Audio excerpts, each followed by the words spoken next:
Hello everyone. अभी हम जा रहे करने एसपीएम का यूनिट नंबर 3।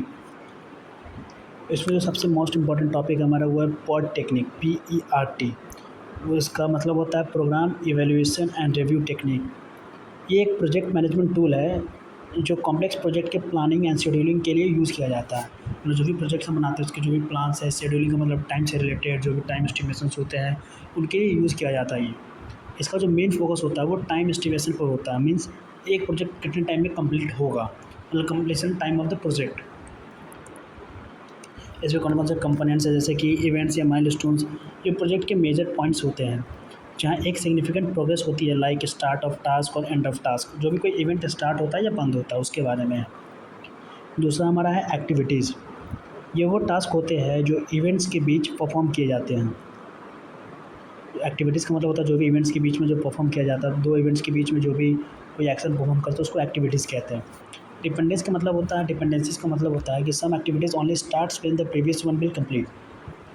मान लीजिए कोई एक एक्टिविटी जो दूसरे पर डिपेंड कर रहा है, जब तक वो कंप्लीट नहीं होगा तब तक ये स्टार्ट नहीं होगा।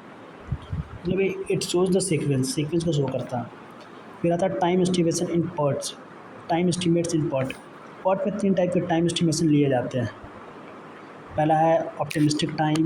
वो बेस्ट केस सिनेरियो लेते हैं जब सब कुछ स्मूथली हो, टास्क कंप्लीट होने का मिनिमम टाइम, उसको ऑप्टिमिस्टिक टाइम लेते हैं। मतलब जो मिनिमम टाइम लगता है किसी भी टास्क को कंप्लीट करने के लिए उसको ऑप्टिमिस्टिक टाइम कहते हैं, जिसको ओ से हम लोग डिनोट करते हैं। फिर आता है हमारा pessimistic time, P। Worst case scenario होता है जो मैक्सिमम टाइम लेता है। फिर आता है हमारा most likely time, M। The expected time, मतलब जो टाइम हमें एक्सपेक्ट किया उसी टाइम में हमारा जो प्रोजेक्ट सब कंप्लीट हो जाता है उसको बोलते हैं मोस्ट लाइकली टाइम। ये तीनों हमारे एक फार्मूले में यूज़ होते हैं जो टाइम एस्टिमेशन निकालने के लिए यूज़ होता है, जैसे न्यूमेरिकल भी आते हैं। इसका जो फार्मूला होता है एक्सपेक्टेड टाइम निकालने का फार्मूला, ओ हमारा क्या होता है, वो हमारा होता है best case, means best case scenario होता है हमारा ओ। एम क्या होता है, मोस्ट लाइकली टाइम, मतलब जो टाइम हम लोग एक्सपेक्ट कर रहे हैं उसी टाइम पे ख़त्म हो जाए। पी हमारा होता है और वर्स्ट केस सिनेरियो होता है, मतलब मैक्सिमम टाइम ले लेता है। और जब ये पता रहेगा हम फॉर्मूले पे डालेंगे, फार्मूला होता है हमारा O + 4M + P / 6, तो हमारा टाइम एस्टिमेशन निकल जाएगा। PERT का यूज़ क्यों करते हैं हम लोग? Complex and uncertain time duration projects like software development में लोग यूज़ करते हैं। PERT का जो यूज़ होता है, अनसर्टेन का मतलब होता है कोई फिक्स टाइम ड्यूरेशन नहीं होता तब हम इसका यूज़ करते हैं। Helps in identifying critical task, मतलब क्रिटिकल टास्क को आइडेंटिफाई करने में यूज़ करता है। मिनिमम टाइम, रिस्क असेसमेंट, इन सब चीज़ों में ये हेल्प करता है। नेक्स्ट टॉपिक हमारा Monte Carlo simulation. Monte Carlo simulation is a quantitative risk analysis technique which is used to meet the uncertainty and variability. It is used to predict the range of the outcome of a software project like completing time cost. देखिए Monte Carlo क्या करता है, एक quantitative risk analysis technique है जो कि use करता है मोड को अनसर्टेनिटी एंड वेरिएबिलिटी को फाइंड आउट करने के लिए। ये यूज़ करता है मतलब रेंज, जैसे मान लीजिए हमको एक प्रोजेक्ट कंप्लीट करना है तो उसका एक टाइम नहीं पता है, तो ये क्या करता है, एक रेंज ले लेता है कि इस टाइम तक कंप्लीट हो जाएगा। एंड जो मोंटे कार्लो सिमुलेशन एक रेंज पे काम करता है। जैसे मोंटे कार्लो क्या करता है सिमुलेशन, एक रैंडम कोई भी वैल्यूज़ लेता है, थ्रू मल्टीपल टाइम्स कैलकुलेशन करता है, हर रन का एक पॉसिबल सिनेरियो रिप्रेजेंट करता है। और यहाँ पे एग्जांपल जैसे मान लीजिए कि अगर एक टास्क का टाइम एस्टिमेट फिक्स नहीं है तो एक फिक्स्ड वैल्यू के बजाय हम, जैसे मान लीजिए कि कोई एक टास्क है, जैसे मैं कुछ बना रहा हूँ और उसका कोई एक फिक्स टाइम नहीं है, तो उसमें क्या करेंगे, हम एक रेंज ले लेंगे जैसे कि मिनिमम 10 डेज़, मैक्सिमम 20 डेज़। और उसके बीच में जब कोई भी रैंडमली वैल्यू को सिलेक्ट करते हैं उसी को बोलते हैं मोंटे कार्लो। काम कैसे करता है, वेरिएबल्स को डिफाइन किया जाता है रेंजेस के साथ, जैसे प्रोजेक्ट के टास्क के लिए टाइम, कॉस्ट, ETC को एज रेंज डिफाइन करो, जैसे example 5 to 15 days. Run multiple simulation, software tools like Risk, Oracle, Primavera 100+ बार ये प्रोजेक्ट सिमुलेट करते हैं with random values within defined ranges, जो भी रेंजेस डिफाइन किए गए। फिर आता है हमारा कलेक्ट रिजल्ट्स। आउटपुट होता है एक probability distribution of outcome, like there is a 70% chance. Collect result का मतलब क्या होता है, प्रोबेबिलिटी डिस्ट्रीब्यूशन ऑफ आउटकम देता है, जैसे कि इस प्रोजेक्ट को कंप्लीट होने का जो 70% चांस है कि इस टाइम तक हो जाएगा। यूज़ क्या है, रिस्क मैनेजमेंट में यूज़ होता है। प्रोबेबिलिस्टिक एस्टीमेट देता है किसी भी टाइम का, सपोर्ट करता है बेटर डिसीजन मेकिंग। आइडेंटिफाई करता है क्रिटिकल रिस्क को, अन टाइम डिलेस को परसेंटेज में। एग्जांपल, अगर एक सॉफ्टवेयर प्रोजेक्ट में 5 मॉड्यूल्स हैं एंड हर मॉड्यूल का एस्टिमेटेड ड्यूरेशन अनसर्टेन है, मतलब फिक्स नहीं है, तो मोंटे कार्लो सिमुलेशन इन सब ड्यूरेशन को रैंडम कॉम्बिनेशन ट्राई करेगा एंड फाइनली टेल्स करेगा कि प्रोजेक्ट कब तक कंप्लीट होने के चांसेस है। अब हमारा है तीसरा topic, forward and backward pass technique. इससे भी एक न्यूमेरिकल बनता है टॉपिक में। न्यूमेरिकल हम सेपरेटली अलग से करेंगे उस चीज़ को। पहले करते हैं forward and backward pass. Both are used in project scheduling, मतलब दोनों ही प्रोजेक्ट शेड्यूलिंग में यूज़ होते हैं, specially in critical path method में यूज़ होते हैं, CPM में। मेन पर्पस क्या क्या है इसके, earliest start ES, earliest finish EF, latest start LS, latest finish LF। इन सबको फाइंड करना जो हेल्प करता है float and critical path determine करने में। अब फॉरवर्ड पास क्या होता है? फॉरवर्ड पास का मतलब जो टाइम का कैलकुलेशन होता है वो स्टार्ट से लेके एंड तक होता है। जैसे इसका पर्पस है कि कैलकुलेट करता है अर्लीस्ट टाइम, जब कोई भी एक्टिविटी स्टार्ट या फिनिश होता है उससे पहले। स्टेप क्या है इसके अंदर, इनिशियल नोट से स्टार्ट करो, हर एक्टिविटी के लिए ES और EF देखो। ES होता है हमारा maximum earliest finish of predecessor activity. जो प्रेसिडेसर एक्टिविटी है उसका जो अर्लीस्ट फिनिश है उसको देखते हैं।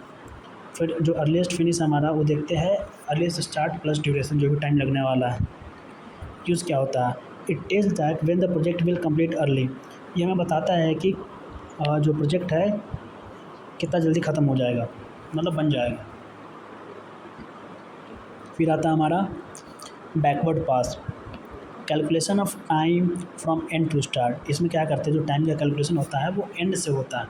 पर्पस क्या होता है कि लेटेस्ट टाइम को हर एक्टिविटी के लिए फाइंड आउट करना फ्रॉम स्टार्ट एंड फिनिश, और जो भी कि बिना किसी प्रोजेक्ट को डिले किए हुए। स्टेप्स क्या है, लास्ट उसमें था कि स्टार्टिंग नोड से यूज़ होता था, इसमें लास्ट एक्टिविटी यूज़ करेंगे जैसे प्रोजेक्ट एंड। इसके हर एक्टिविटी के लिए मतलब लेटेस्ट फिनिश निकालेंगे, minimum latest start of it successor. उसमें प्रीडिसेसर का यूज़ होता था, इसमें सक्सेसर का यूज़ होता है। लेटेस्ट स्टार्ट है हमारा LF माइनस एक्टिविटी ड्यूरेशन।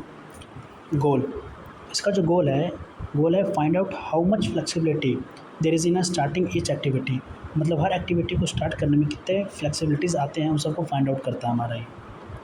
और अब स्लैक या फ्लोट कैलकुलेशन क्या होता है, स्लैक का जो फार्मूला होता है वो होता है हमारा latest start minus earliest start या latest finish minus earliest finish.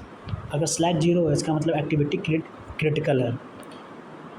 Critical path उन्हीं एक्टिविटीज़ का सीक्वेंस होता है जिनका स्लैक 0 होता है। जो क्रिटिकल पाथ होता है उन्हीं एक्टिविटीज़ का ही सीक्वेंस होता है जिनका स्लैक 0 होता है। जिसका मतलब मान लीजिए इसका स्लैक 0 है, स्लैक हम लोग फाइंड आउट कर लेंगे ऊपर दिए हुए फार्मूले से। अगर वो 0 है इसका मतलब उसकी क्रिटिकल पाथ है, उस एक्टिविटीज़ की क्रिटिकल पाथ है।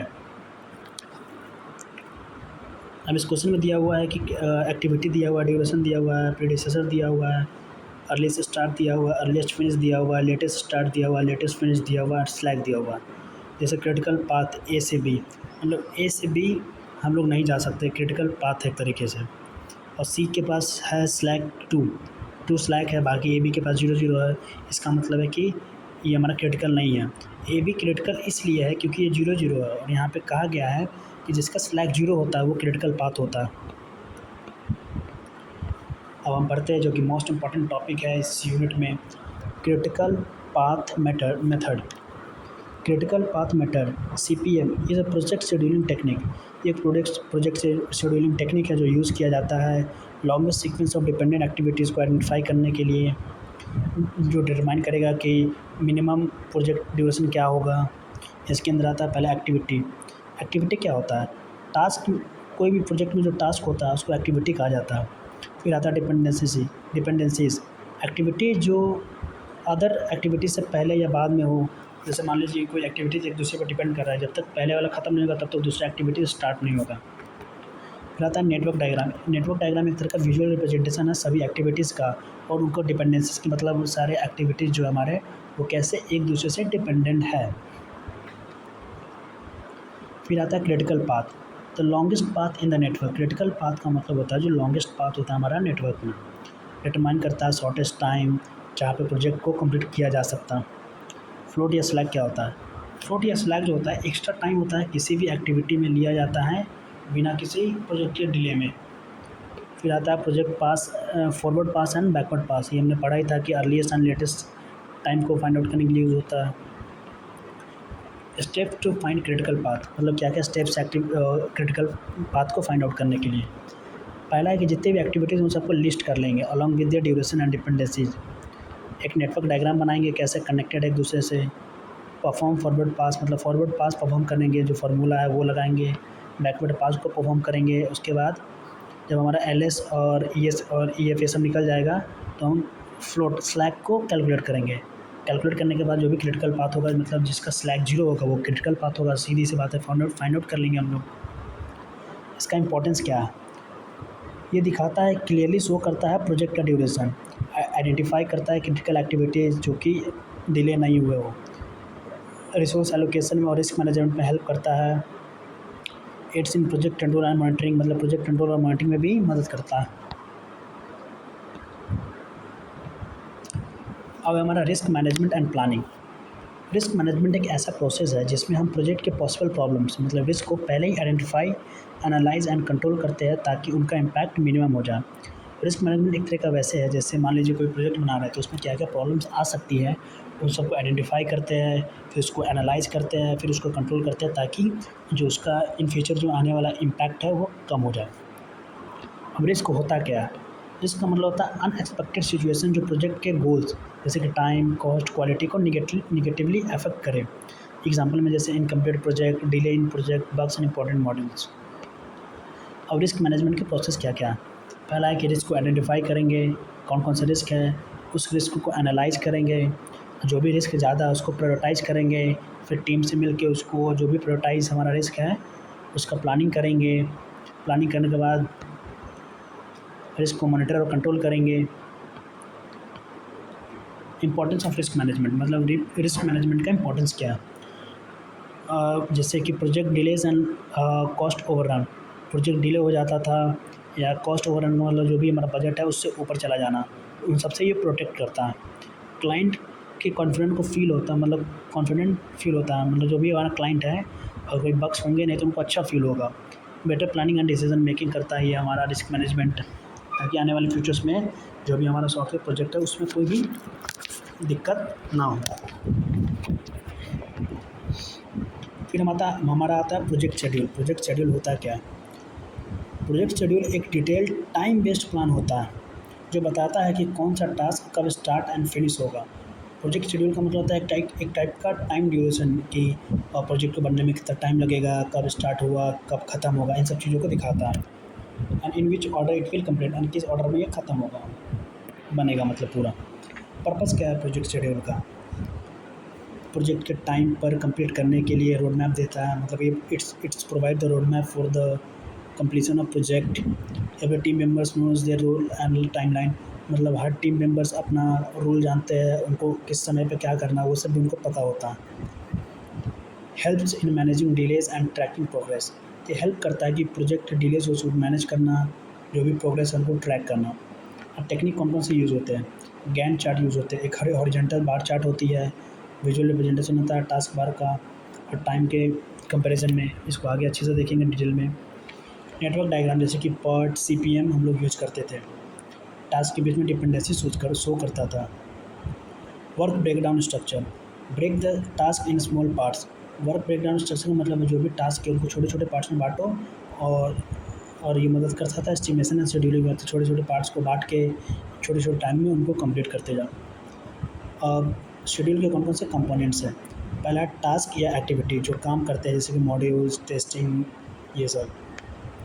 ड्यूरेशन क्या होता है, टास्क को कंप्लीट करने का जो एस्टिमेटेड टाइम होता है उसको ड्यूरेशन बोलते हैं। डिपेंडेंसी का मतलब होता है कौन सा टास्क किस टास्क के बाद हो सकता है या कौन एक दूसरे पर डिपेंडेंट है। माइलस्टोन का मतलब होता है इंपॉर्टेंट चेक पॉइंट्स, मतलब चेक करते रहना कि जो भी हम प्रोजेक्ट बना रहे हैं वो सही बन रहा है कि नहीं। Start and end dates, schedule beginning and deadline for every task, मतलब हर टास्क के लिए एक स्टार्टिंग और एंडिंग डेट होती है। रिसोर्सेज, विच पर्सन और टूल्स किस टास्क में यूज़ होंगे, मतलब कौन सा पर्सन और जो टूल्स है कौन सा टास्क में यूज़ होगा। इसका इंपॉर्टेंस है कि बेटर टाइम मैनेज करता है, एफिशिएंटली रिसोर्स को एलोकेट करता है, रिस्क को आइडेंटिफाई करता है, बेटर कम्युनिकेशन करता है क्लाइंट के साथ। अब हम पढ़ते हैं गैंट चार्ट। गैंट चार्ट एक हॉरिजॉन्टल बार चार्ट होता है जिसमें प्रोजेक्ट के टास्क को टाइमलाइन पर डिस्प्ले किया जाता है, मतलब टाइम के साथ उसको डिस्प्ले किया जाता है और ये बताता है कि टास्क कब स्टार्ट होगा एंड कब एंड होगा। ये chart dependencies, duration and milestones को भी ट्रैक करता है। अब जानते गैंट चार्ट कैसे बनाते हैं। जितने भी टास्क उन सबको लिस्ट करते हैं और उन सबका टाइम ड्यूरेशन मतलब क्या बोलते हैं डिफाइन करते हैं और डिपेंडेंसीज दिखाते हैं। अगर कोई टास्क एक दूसरे पर डिपेंड करता है तो उसके बीच के एरो ड्रॉ करते हैं। प्लॉट ऑन द चार्ट, आप सीधा क्या करेंगे, चार्ट पे प्लॉट करेंगे। जैसे एग्जांपल लेते हैं हम यहाँ पे एक कि हमारे पास एक यहाँ पे टास्क है और यहाँ पे हमारा है ड्यूरेशन। जैसे रिक्वायरमेंट कह देंगे 1 से 5 दिन लगेगा, डिज़ाइन में 6 से 9 दिन लगेगा, डेवलपमेंट में 10 से 13 दिन लगेगा, टेस्टिंग में 14 से 15 दिन लगेगा। तो गैंट चार्ट में क्या करेंगे, सिंपली जैसे इधर हमने बना लिया अपने जो भी हमारा टास्क था और इधर जो भी हमारा टाइम था। जैसे रिक्वायरमेंट करने में क्या था 1 से 5 दिन लगेगा, तो हमने सिंपली क्या किया, जैसे 1 से 5 दिन लगेगा तो 1 से 5 दिन पे हमने ऐसे ऐसे मार्क कर दिया। फिर डिज़ाइन पे 6 से 9 दिन लगने वाला था, इस पर मार्क कर दिया। फिर फिर डेवलपमेंट में 10 से 13 दिन लगने वाला था तो इस पर ऐसे ऐसे मार्क कर दिए हम लोग।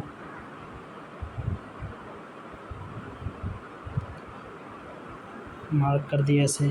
अब टेस्टिंग में भी लगने वाला था 13 से 14 दिन, तो इधर जगह नहीं था तो मैंने लिखा नहीं, जैसे मान लीजिए 14 या 15 था, तो अगर जो भी होता है यहाँ पे मार्क कर देते हैं। ये हमारा गैंट चार्ट बनता है। ये हमारा एक एग्जांपल है गैंट चार्ट का। तो यूनिट 4 हमारा ख़त्म हो गया है।